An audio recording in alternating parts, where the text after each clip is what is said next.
I'm going to put forth a hypothesis, which I think part of what happened with Serial, why the zeitgeist and the attention, is that when people listened, the part of their brain that reacted to TV shows like House of Cards or Breaking Bad or whatever, the part of their brain that lit up for that kind of stuff, that same part of their brain was triggered when they were listening to Serial.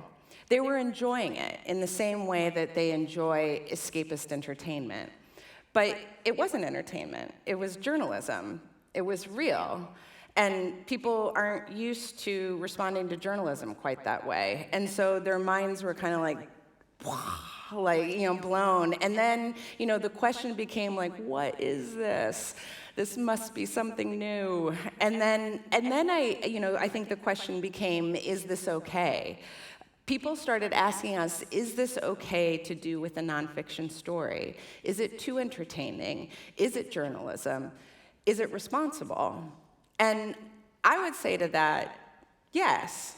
It would be really weird if I said no, so I'm going to go with yes. But because I think that, artistry is okay in reporting as long as you're sticking to the truth. And really truthful reporting, I think it actually can look a lot like art. Believe it or not, I hear an example of this in a place that you may not, but I hear it in the Mail Chimp ad. Do you guys know what I'm talking about, this ad? Support for Serial comes from Mail Chimp. From Mail Chimp. Mail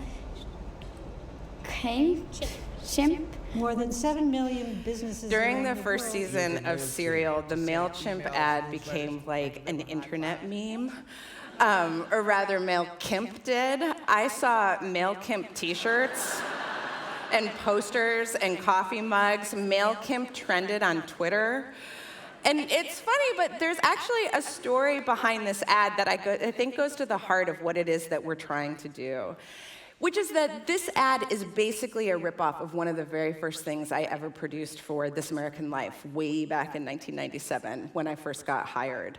At that time, This American Life had just signed a distribution agreement with PRI, a public radio distributor.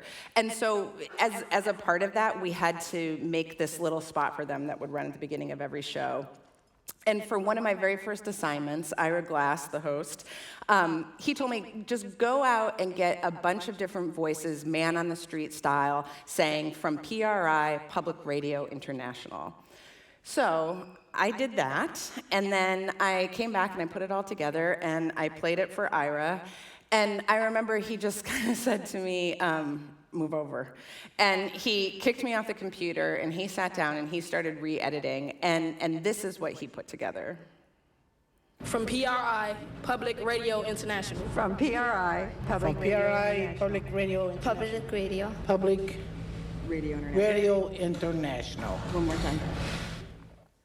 So what Ira re-edited was that part at the end, the one where the woman forgets the phrase, and then I have to off mic kind of bully her into saying it again.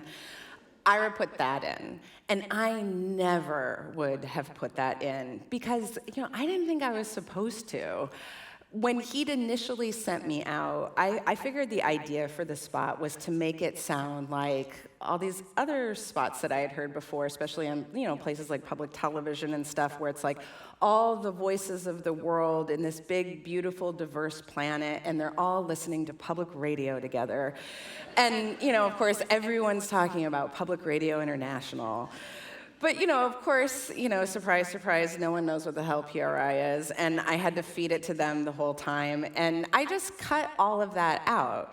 But Ira included it, and by including it, he was acknowledging the artifice of the whole thing. And I don't think it can be overstated the effect that Ira Glass has had on radio reporting and audio storytelling. He started This American Life over 20 years ago now, and during that time, he's generally brought in fairly young radio producers or print reporters who have never done radio before, and he's trained all of us. And so now this whole generation of radio producers are now going out and starting new shows. And so there's Sarah and me, of course. There's also Elise Spiegel. She's the host of the great NPR podcast and radio show Invisibilia. There's Starlee Kine, hosts a mystery show. Jonathan Goldstein does the Heavyweight podcast. Alex Bloomberg, he has started a whole podcast company called Gimlet that's producing a ton of stuff. And all of us who have kind of gone through this process, we've all taken away thousands of lessons from Ira.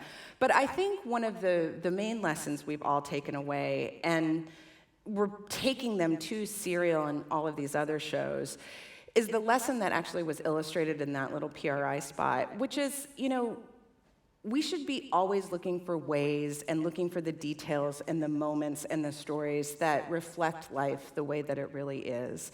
And not to mimic other stories because we think that's the way that they're supposed to be told. And not to reduce people to caricatures, not run away from ambiguity or contradiction, but instead to try and reflect the world as it really is, in all of the funny and bizarre and sometimes really upsetting ways that it exists. And doing that, I think reporting stories this way, that's with artistry. And it creates intimacy, but it also creates empathy. And I think that's what moves a story from being merely interesting to being something that's actually meaningful.